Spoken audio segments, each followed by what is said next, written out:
So, hello everyone.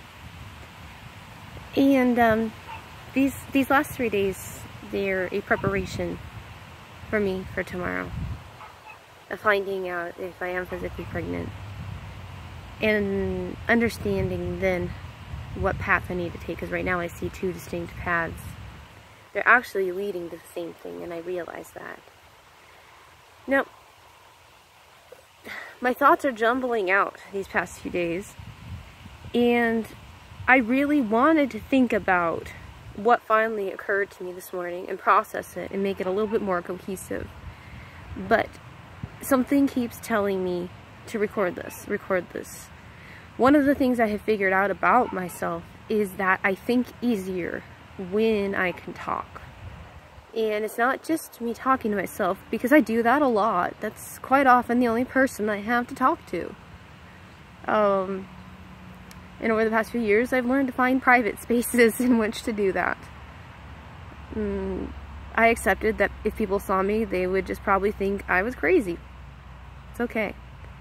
But I would prefer to keep that away. And my conversations they don't need to be heard by the average person.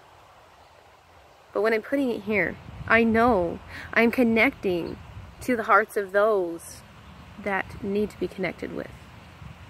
And on some level, your energies are interacting and dancing with mine. And that helps me to bring out what I need to bring out.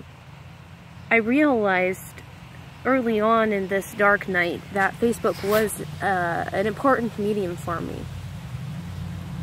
To connect with the heart of other people in such a way that whatever I needed to birth through me or bring out would dance with their energy. So it actually became in essence, a definition of what I was starting to understand as the twin energy. But I didn't quite understand the twin flame energy.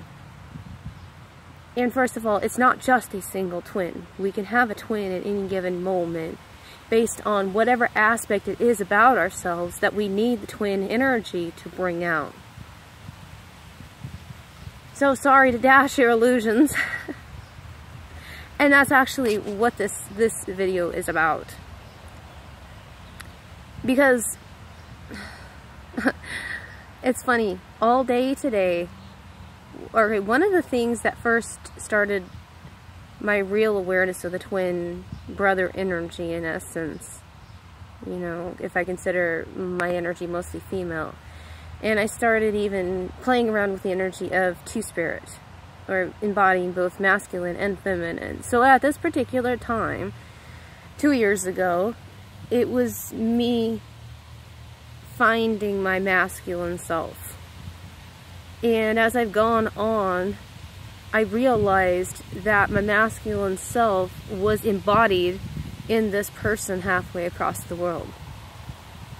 So it's this idea that your twin can actually jump around from person to person. So who might be your twin in one moment is not necessarily going to be your twin a few minutes from now. That said, my twin, I started calling him Samba. And I began to look at him as my higher masculine self. And then I have a higher feminine self. And I started calling her Pally.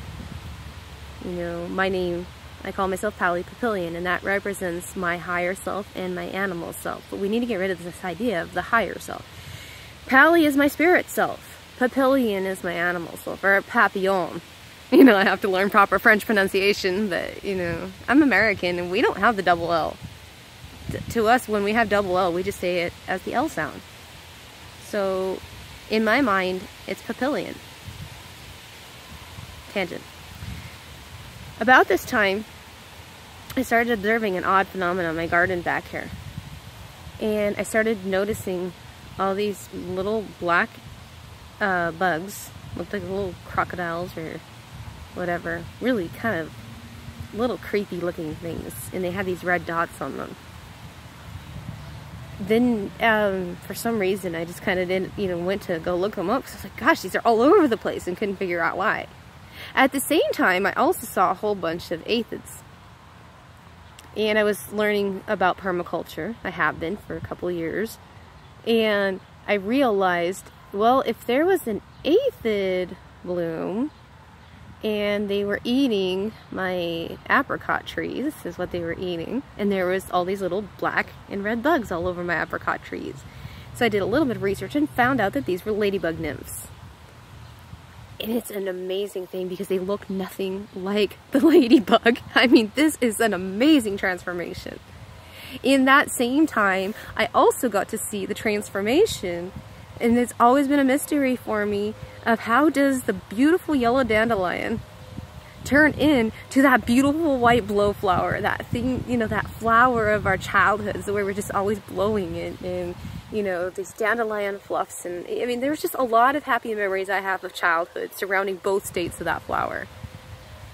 And I finally, at, 34 years old, 35, whatever it was, got to understand how that flower transitions from the yellow flower to the white puff.